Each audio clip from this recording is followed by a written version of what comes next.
Well, there they are. Our new electronic media, or our new gadgets. You push a button, and the world's yours. You know how they talk about the world getting smaller? Well, it's thanks to these that it is. Everywhere is now our own neighborhood. We know what it's like to go on safari in Kenya, or to have an audience with the Pope, to order a cognac in a Paris cafe. But not only is the world getting smaller, it's becoming more available and more familiar to our minds and to our emotions. The world is now a global village. A global village. Well, if the appliance store is the symbol of the age we're living in now, what about the symbol of the age just past? Because in contrast to all of this, we used to have just one medium, or one gadget, if you like. John? Come on around. You're in a bookstore, in the hallowed, respectable center of the age of print, the age of the book. In the appliance store, you're very much the electronic man. Here, you go back to being a Renaissance man, literary man. A book. It's all we used to have. There were no film projectors, no TV sets or radios. We got all our information from this. We were educated by it. We learned about each other from it. The book was the source of our fame. We lived, loved, and died, as the saying goes, by the book. Think for a minute of how one reads. One sits alone. One's eye scans a line at a time. The author's ideas come to you one at a time off the page. It's a private experience. It's not a community or family activity. You do this alone. The electronic media haven't wiped out the book. It's read and used and wanted, perhaps more than ever. But the role of the book has changed. It's no longer alone. It no longer has sole charge of our outlook nor our sensibilities. Of course, the trouble is we act as though we were still solely in the age of the book. Our notions of right and wrong, our regard for one another, for education, diplomacy, politics, religion, all belong to the literary man. And perhaps that's why literary man finds things today coarse or corrupt or materialistic. He hears the sound of fighting in the street, of the rough and tumble of life.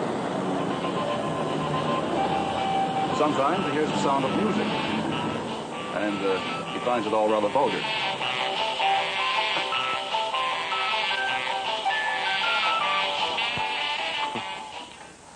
With me now is Marshall McLuhan. Well, Marshall, you've done a considerable amount of writing about media. What does this all mean, the book world that we had and the electronic world we have?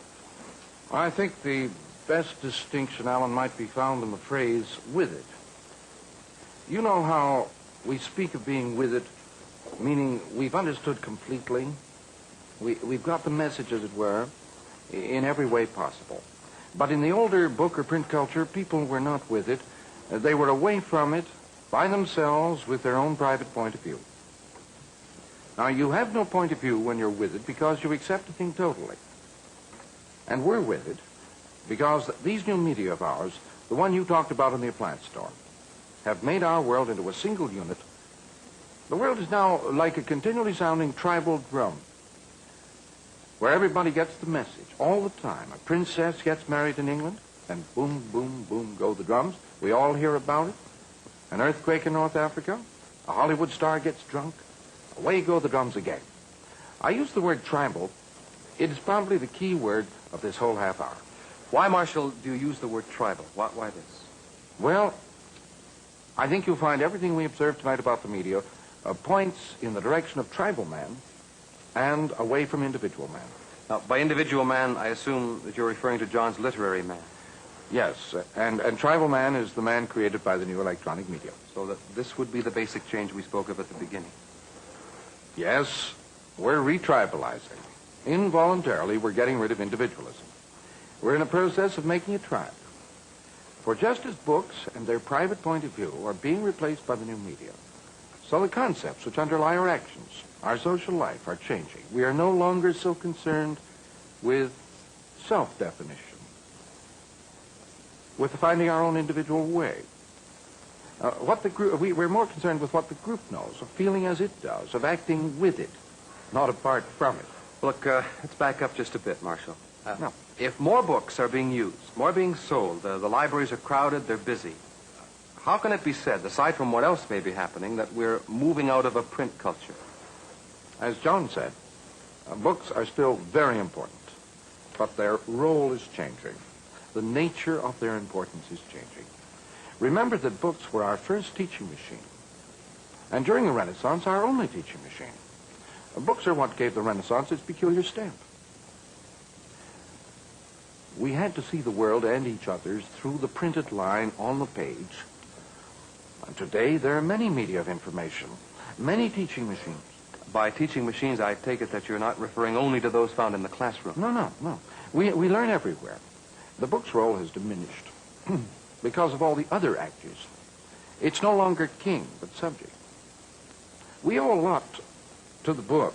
The assembly line of mass production, that, for example, comes to us from the book, from the printed line where things move along and happen one at a time.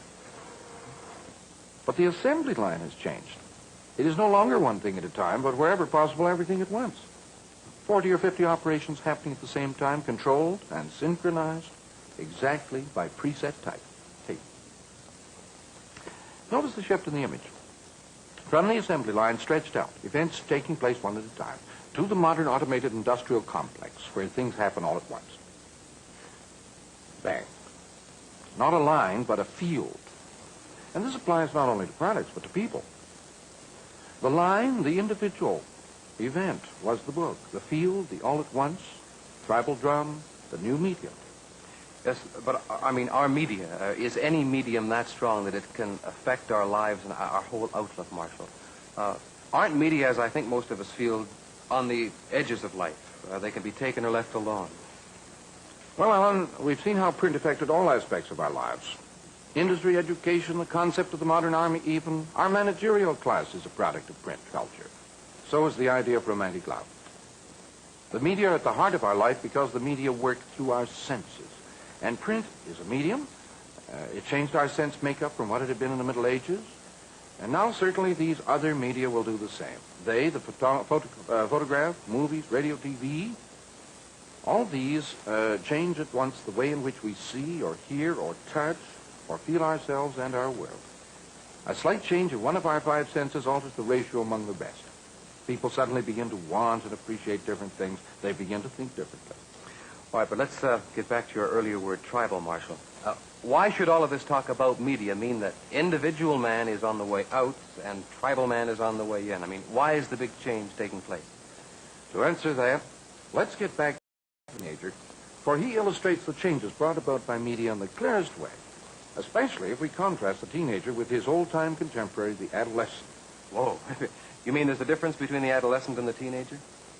Yes, and I'd say it's the same kind of difference as that between book culture and the electronic era. The adolescent corresponds to the world of the book, the teenager to the electronic era. The adolescent is seeking self-definition, seeking to isolate his uniqueness from that of others, seeking to relate his self to others. The adolescent knew he wasn't an adult. He knew he was in life's waiting room, that his life was not really real life. That would begin only with adulthood. The adolescent is still our image of what the young person should